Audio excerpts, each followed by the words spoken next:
আমাদের ঘরে এঁচোড় সবাই ভালোবাসে। গতকাল একটু অন্যরকম এঁচোড়টা বানিয়েছিলাম, তাই ভাবলাম আপনাদের সঙ্গে শেয়ার করি। এঁচোড়টা কেটে প্রেসার কুকারে জল দিয়ে হলুদ, নুন আর এলাচ দিয়েছি, দিয়ে এবার এঁচোড়টা সিদ্ধ করে নেব। এঁচোড়টা সিদ্ধ করার সময় এলাচ দিলে খুব সুন্দর দেখবেন গন্ধ বেরোয়।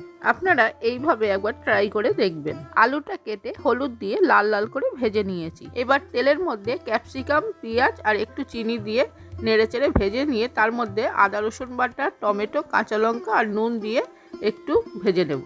এবার গুঁড়ো মশলাগুলো দিয়ে দিচ্ছি, হলুদ, লঙ্কা, ধনে, জিরে দিয়ে এবার একসঙ্গে মশলাটা ভালো করে কষিয়ে নেব। মশলাটা কিছুক্ষণ কষিয়ে নিয়েছি। এবার চালমগজ, পোস্ত বাটা দিয়ে আলু আর এঁচোড়টা দিয়ে কিছুক্ষণ কষিয়ে নিয়ে একবারে জল দিয়ে দিলাম। এঁচোড় আর আলুটা সিদ্ধ হওয়ার জন্য ঢেকে দিলাম। এঁচোড় আর আলু সিদ্ধ হয়ে গেছে, গরম মশলা দিয়ে কিছুক্ষণের জন্য ঢেকে দেবো। রেসিপিটা রেডি। গরম গরম ভাতের সঙ্গে পরিবেশন করব।